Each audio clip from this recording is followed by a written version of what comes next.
자, 잠깐만 조용히 하고. 그 전달사항 하나만 좀 하겠습니다. 그, 월요일, 목요일날 지구과학 방과후 듣는 사람. 지구과학 방과후. A든 B든. 그, 오늘만, 일로 내려오세요. 오늘만. 알겠죠? 그, 과학과 쪽에 뭐 좀, 내일 모레 그 담임 장학사 오고 뭐 여러 가지 일들 때문에 좀 복잡해서 좀 오늘만 좀 내려와 주십시오. 알겠죠? A반이든 B반이든 둘 다. 그 다음에 병훈이 맞지? 너 그 디법 대상자자. 대상자는 맞나? 그게 요번 주에 원래 아니 다른 사람도 상관없습니다. 알겠어요? 디법이든 업등이든 상관없는데 원래 이번 주에 목요일인가 제가 수업이 잡혀 있는데 그 오늘로 바꿨다고 좀 알려주십시오. 알겠습니까? 오늘 여기가 아니고 요 위에 교실 있죠. 네. 318호인가? 하여튼 그 3층으로 오면 되겠습니다. 그렇게 좀 전달 좀 해주세요. 알겠습니까? 그거 좀 하시고요. 그 6월 1일 날 모의평가하게 되는데, 먼저 그 목록표 같은 거 하나 좀 펴보세요. 목록표. 요거는 지난번에 그 디법 업등 수업 2차식 때 이제 학생들한테 나눠줬던 건데, 두 번째 나눠준 건 뭡니까? 두 번째 나눠준 거는? 요건 중간고사 문제입니다. 알겠죠? 그 컨텐츠 첩부라.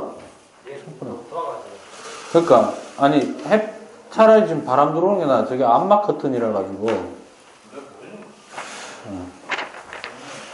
그래서 그 여기 있는 주제별로 해가지고 차례대로 밤마다 그 순서대로 이렇게 촬영을 해서 좀 올려놓도록 하겠습니다. 알겠습니까?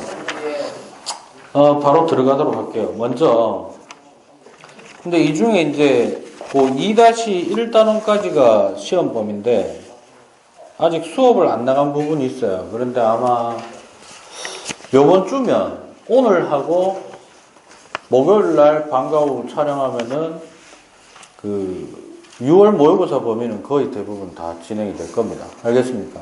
그래서, 다른 학생들도 유튜브에 올라가 있는 유튜브 보실 때 주의할 점이 첫 번째, 들어가가지고 파일명으로 찾으려고 그러면은 고등학교 1학년 거하고 뭐 특강하고 뒤섞여가지고 찾기가 좀 어려워요. 알겠습니까?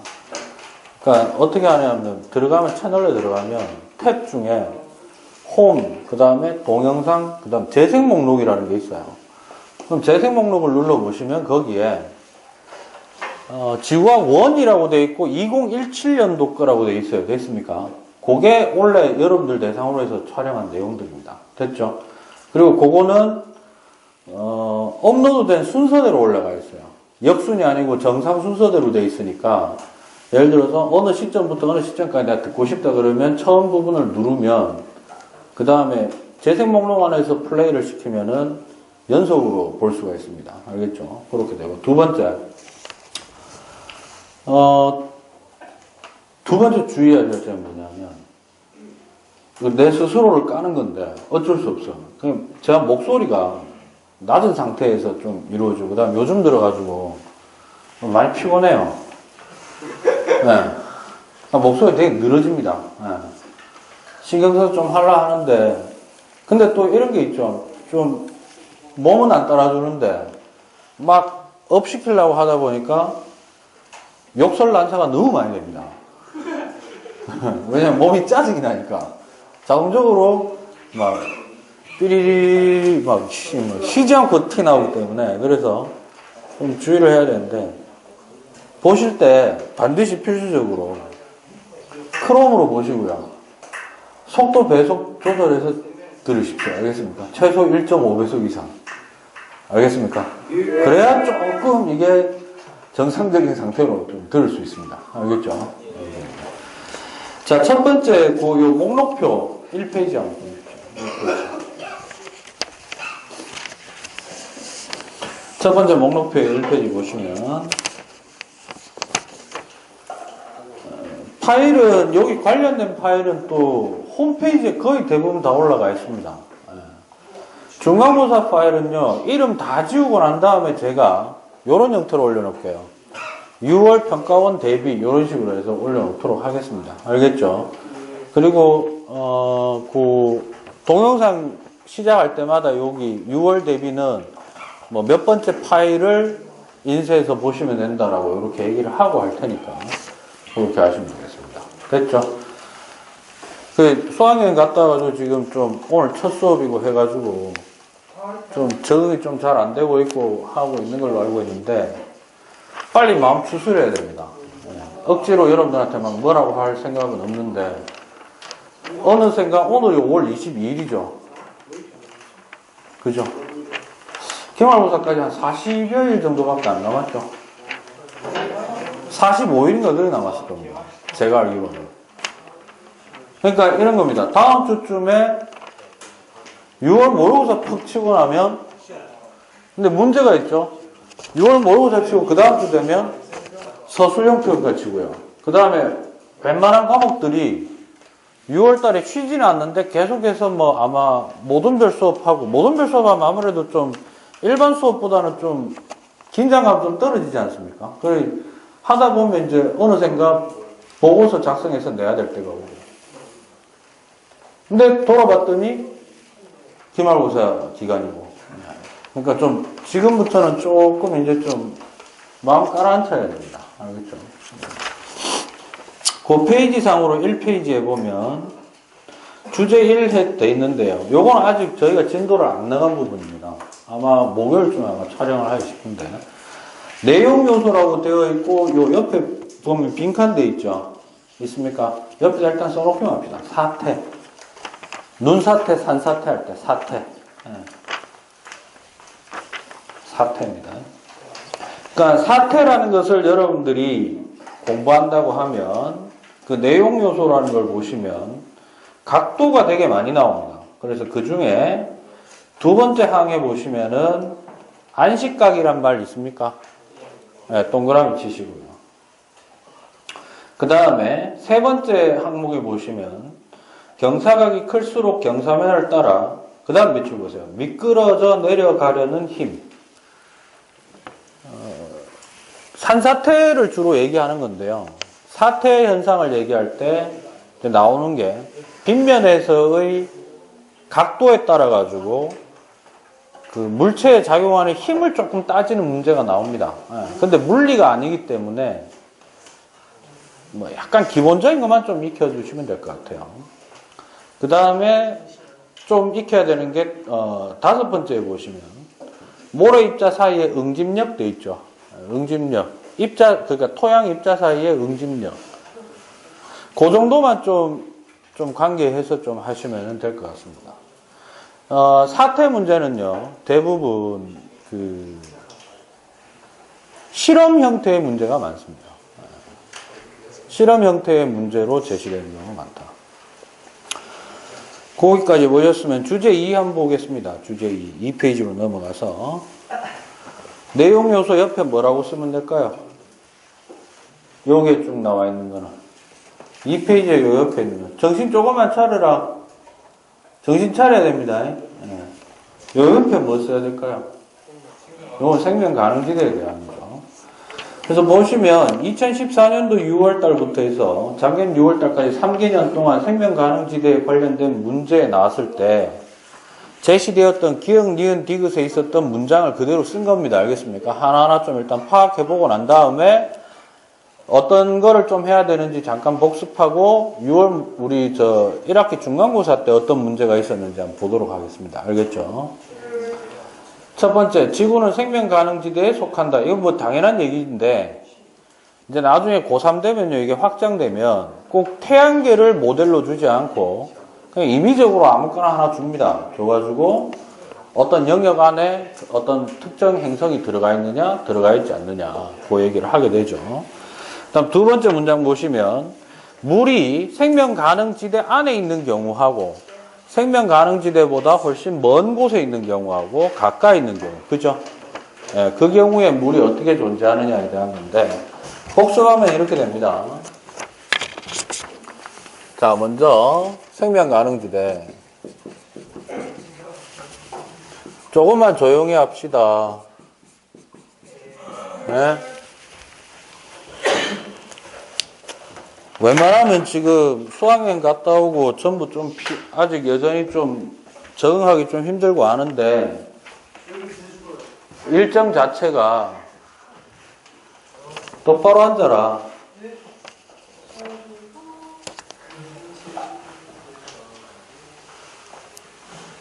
마이크 끌까? 네?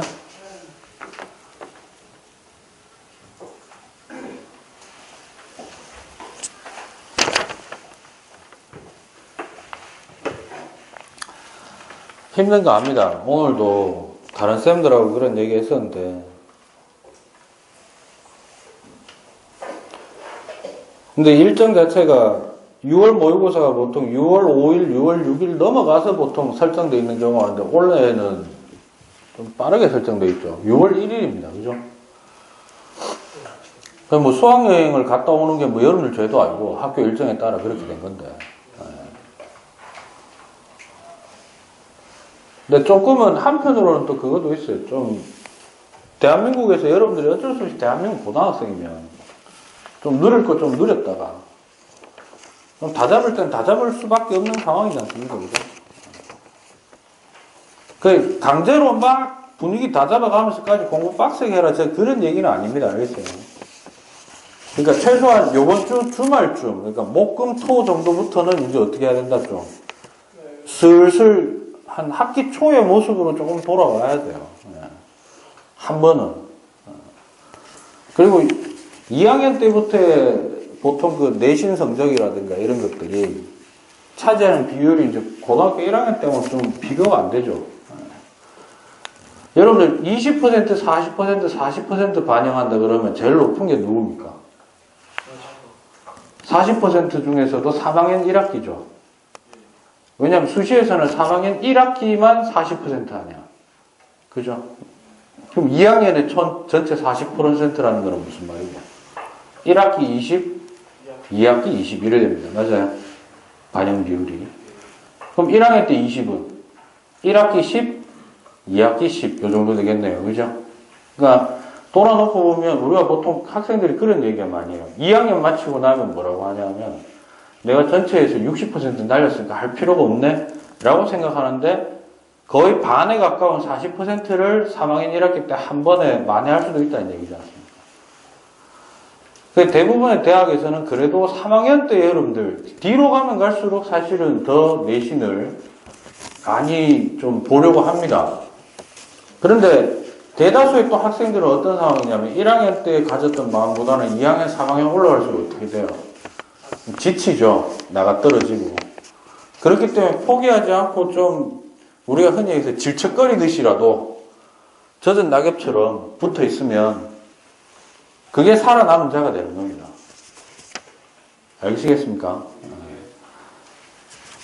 뭐 갔다 왔는데 좀 정신 차리라 뭐 강압적으로 얘기하고 싶지는 않습니다. 알겠어요? 여러분의 선택인데 최소한 수업할 때 늘어지는 모습은 없도록 좀 해주기 바랍니다. 알겠죠?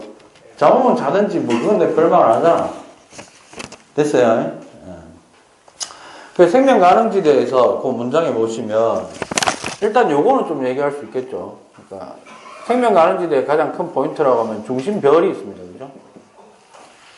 그럼 중심별에 의해서 어떤 지점에 이런 식으로 생명 가능지대가 이렇게 있다고 했을 때 그럼 여기가 뭐 생명 가능지대라고 합시다.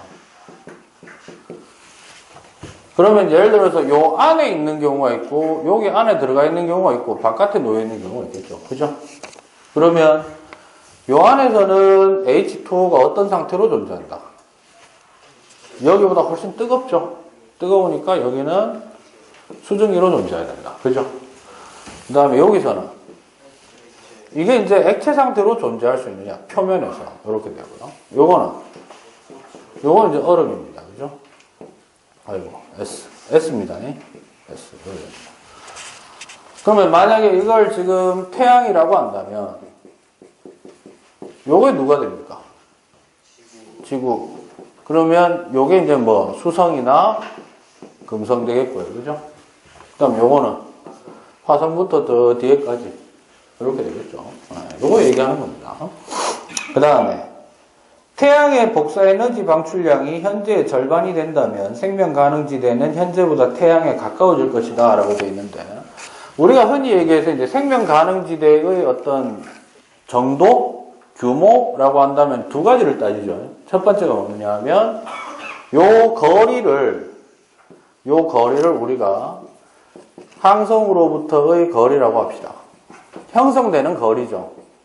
항성으로부터의 거리. 그 다음에 따져야 되는 게 뭐? 요게 폭입니다. 그죠? 맞습니까? 그럼 예를 들어서 우리가 이거를 A라고 하고 이거를 B라고 약속을 한다면 A든 B든 전부 다 뭐에 비례한다? A든 B든 비례하기는 뭐에 비례하죠? 제일 중요한 거는 중심별의 원래는 뭐라고 해주는 게 맞다? 밝기 또는 뭐야? 광도 이렇게 하는 게 맞죠? 그죠? 원래는 이렇게 얘기하는 게 정확한 겁니다. 원래는. 그런데 이 말과 똑같이 쓸 수 있는 게 이 중심 항성이 모두 무슨 별이라면 주계열성이라면은 뭐라고 해도 상관이 없다.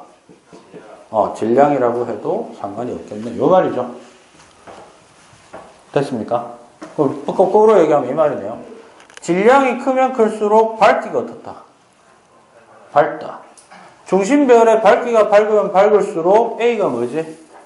생명 가능지대가 어느 정도 떨어져 있느냐 이 말이죠. 밝으면 밝을수록 생명 가능지대가 형성되는 거리는 중심별로부터 어떻다? 멀어진다, 가까워진다? 멀어진다. 먼 곳에 형성이 된다. 됐죠? 그 폭도 어떻게 된다? 넓어진다. 됐습니까? 했던 거 다시 한번 복습하는 거예요. 자, 그 다음 문장에 보시면 세로축 Y에 해당하는 물리량의 예로는 별의 질량이 있다 이래 되는데, 여러분들 가장 많이 보시는 그래프가 생명 가능지대하고 엮였을 때 보통 가로축을 거리, 그 다음에 여기에 이제 Y축이 이제 보통 이렇게 형성돼 가지고 그림이 이렇게 나오는 거 이제 본 적이 있을 겁니다. 그죠? 이렇게. 됐습니까? 그래서 보통 이제 뭐 예를 들어서 이게 1이다 라고 하면은 보통 이거를 뭘로 1을 잡느냐 하면 태양을 1로 잡는데요. 태양이 1이라고 할 만한 거는 크게 두 가지로 얘기할 수 있죠. 뭐 아니면 뭐다? 밝기라고 해도 되고 뭐라고 해도 되겠다? 질량이라고 해도 되겠다. 이런 얘기입니다. 됐습니까? 됐죠? 왜?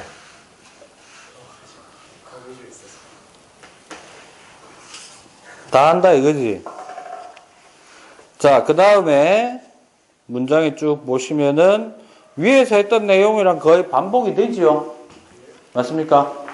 그러면 문제 나눠줬는 거 제가 한번 보겠습니다. 문제 나눠줬는 거는 현재 18번까지 나와 있어요. 그 중에서 일단 생명 가능지대 관련된 거. 2번 문제 보겠습니다. 그림은 태양계의 생명 가능지대를 나타낸 것이다. 이에 대한 설명으로 옳은 것만을 보기 위해서 있는 대로 고른 것은 되겠습니다. 그죠? 하나하나 보겠습니다. 기억. 각 행성에 물 성분이 존재한다면 금성에서는 얼음, 화성에서는 수증기 형태로 존재할 수 있다. 뭐가 잘못됐죠? 금성에서 수증기, 화성에서는 얼음. 그죠? 니은. 지구에서는 액체 상태의 물이 존재할 수 있다. 이게 바로 뭐의 정의다? 생명 가능지대의 정의다. 주의할 점. 생명 가능지대는 언뜻 그 말로만 보자면 생명체가 존재할 것 같은 어떤 내용을 얘기할 것 같은데, 주의할 점은 뭐의 존재다?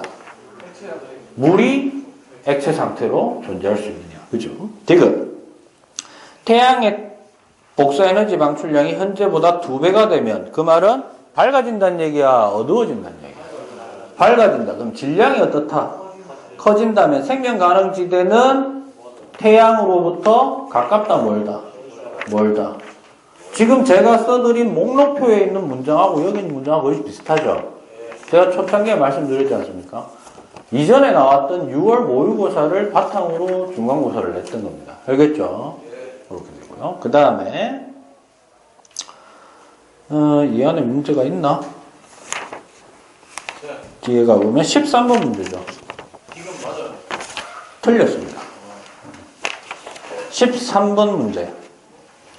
그림은 케플러 망원경으로 알아낸 별 A와 B의 외계 행성계 관측 결과를 태양계와 비교하여 나타낸 것이다 라고 되어 있습니다. 이에 대한 설명으로 옳은 것만을 보기에서 있는 대로 고른 것은 주의할 점은 가로축이 무슨 눈금이다? 로그 눈금이라는 것은 0.01에서 0.1까지 같은 간격이고 0.1에서 1까지 같은 간격이지만 실제로는 같은 간격이 아니지요. 네. 그래서 자칫 착각하면 이 그림을 있는 그대로 보시면 별 B에 의해서 생긴 생명 가능지대가 거리는 가까운데 폭은 어떻게 보일 수 있다? 넓은 것처럼 보이는데 실제로는 어떻다? 등간격으로 놓고 보면은 아마 엄청나게 좁은 상황이 될 겁니다. 알겠습니까? 그렇게 되죠. 그런데 별 B에 의해서 생명 가능지대 안에 있는 놈은 어쨌든 행성이 몇 개 들어가 있기는 해. 2개 들어가 있으니까 좁은데 2개가 들어갔으니까 행성 자체 크기도 어떨까요? 대단히 작겠죠. 네. 기억. 생명 가능 지대 내에 위치한 행성에는 액체 상태의 물이 존재할 수 있다. 그게 뭐의 정의니까? 생명 가능 지대의 정의니까. 맞죠? 니은. 세로축 Y에 해당하는 물리량의 예로는 별의 질량이 있다. 갈로 안에 보시면 별 A와 B는 모두 뭐라고 되어 있습니까? 주계열성이라고 했으니까 단순히 밝기뿐만 아니라 질량이라고 변환을 해도 되겠다라고 되는 겁니다. 디귿. 별 A, B의 생명 가능지대는 태양보다 그림상으로는 어떻게 나타났지만 넓어 보이지만 로그 간격으로 나타났기 때문에 실제로 등 간격으로 바꾸게 되면은 훨씬 좁게 됩니다. 알겠습니까? 그런 거 좀 주의하셔야 되겠습니다. 예? 됐나요? 오케이. 다른 문제를 가지고 또 얘기를 좀 나중에 좀 하도록 하겠습니다. 그 다음 요번에는 목록표 3페이지.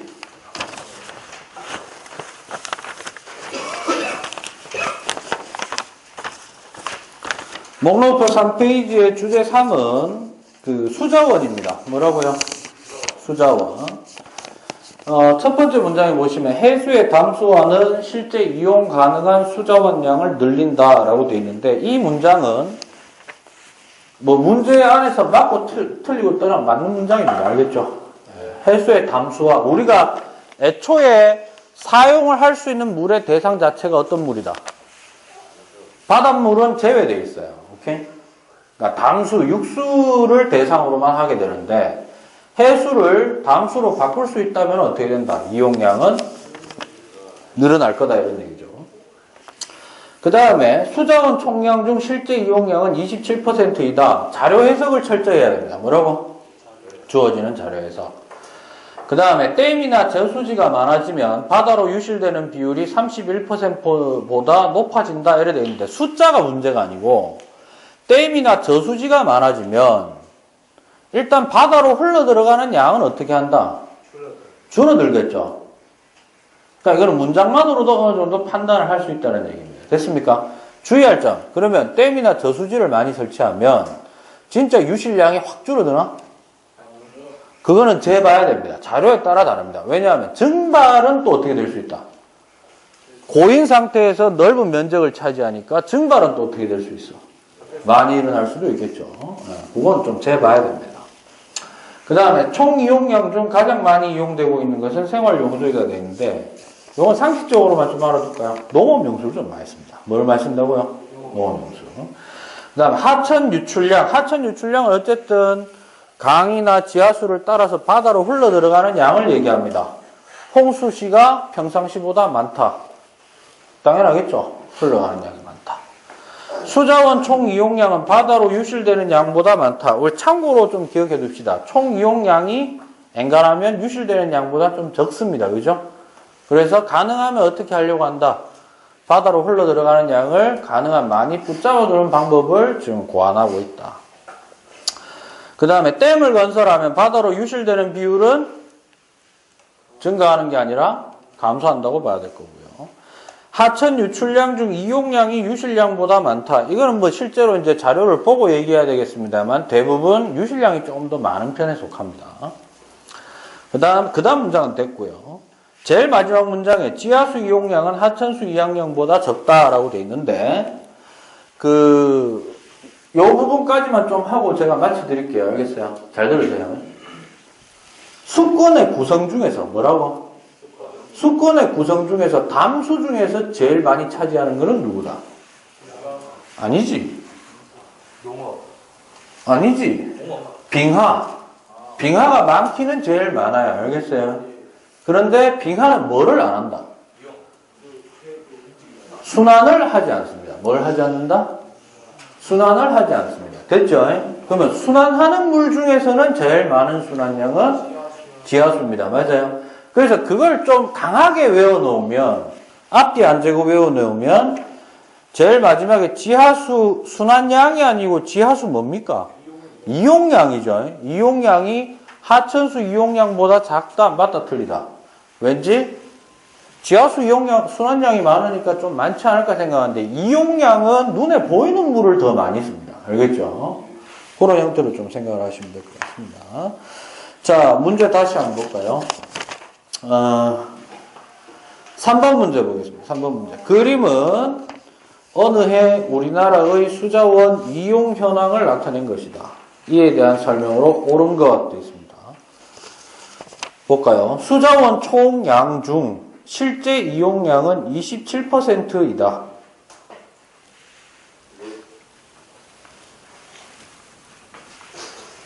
끝나고 보자. 맞습니까? 댐 이용이 얼마? 14. 하천수 이용 10. 지하수 이용 3. 그러면 합치면 27이네요. 그죠? 주의할 점은 괜히 이용량 중에서 뭐 이런 식으로 따지면 안 돼요. 거기 보면 원형 그래프 가운데에 뭐라고 되어 있습니까? 전체 총량을. 수자원 총량이라고 되어 있죠. 그 중에서 이용했는 거니까 27%가 맞다. 니은. 해수의 담수하는, 이게 무슨 말이냐면 해수를 뭘로 바꾼다? 담수로 육수로 바꾼다. 그러면 실제 이용 가능한 수자원의 양을 늘릴 수 있다. 맞죠? 디귿. 수자원 중에 지하수 이용량, 자료 그대로 보시면 제일 이용량이 많은 거는 뭐다? 댐 이용량이, 이용량 중에서는 댐 이용량이 제일 많죠. 그렇게 보시면 되겠습니다. 다음 몇 번입니까, 그러면? 4번. 기억하고, 니은이 맞습니다. 그죠? 그 다음에, 몇 번이냐면, 넘어갔어. 14번 문제 보겠습니다. 14번 문제. 그림은 우리나라 수자원 현황을 나타낸 것이다. 이에 대한 설명으로 옳은 것만을 보기 위해서 있는 대로 옳은 것은 기억. 수자원 총 이용량은 바다로 유실되는 양보다 적다. 수자원 총량이 아니라 뭡니까? 총 이용량입니다. 맞아요? 그러면 이용량은 하천수 이용, 댐 이용, 지하수 이용 합치면 얼마? 331이 나옵니다. 그죠? 근데 바다로 유실되는 거는 얼마? 400이니까 맞아, 틀려. 바다로 유실되는 양보다 적다 했으니까 맞죠? 기억 맞고. 니은. 하천 유출량 얼만데? 731 돼 있죠. 근데 홍수시에는 얼마? 493. 평상시에는 238. 그러니까 홍수시가 평상시보다 어떻다? 많다. 맞고요. 디귿. 총 이용량 중 가장 많이 이용되고 있는 것은 331을 생활, 농업, 공업, 유지, 용수 이렇게 나뉘어놨는데 그 자료에서는 농업 용수가 158로 제일 많다. 맞죠? 이런 형태로 실제로 6월 모의고사 되면 아마 이런 형태로 날 확률이 높습니다. 알겠습니까? 그래서 2학년 6반에서 오늘 다룬 거는 두 가지 유형이에요. 뭐하고 뭐? 오늘 딴 거 하지 말고, 아니 오늘뿐만 아니고 예를 들어서 다음 시간까지는, 아니면 다음 시간까지 한꺼번에 공부한 다음에 한다면은 일단 생명가능지대하고 무슨 문제? 수자원 이용에 관련된 문제는 꼭 한번 교과서를 보든 뭐 수능 다큐를 보든 좀 복습을 해 놓으시고, 복습이라는 거를 잘 들으세요. 공부해가지고 내용을 외워야지 뭐 그럼 좋긴 한데, 그게 안 될 경우 앞으로 좀 많고, 이게 초엽이잖아요. 지금 6월 모의평가 대비를 하기 위한, 맞습니까? 이 경우에는 다시 한번 정리를, 메모를 다시 한번 하시는 것도 도움이 됩니다. 차곡차곡 쌓아놓는다고 생각하십시오. 알겠습니까? 네. 질문. 중간고사 지가 등급 컷이 어떻게 되냐고? 확인을 안 해봤는데. 기말 어려워요. 기말 어려워요. 기말이 어렵냐고? 네. 왜 갖고? 아직 안 냈는데. 쉽게 했어요. 쉽게 하나 어렵게 하나 어차피 순번은 정해집니다. 맞아요. 서술형. 서술력이 아마 내용이 어렵다기보다는 여러분들이 좀 힘겨워하죠.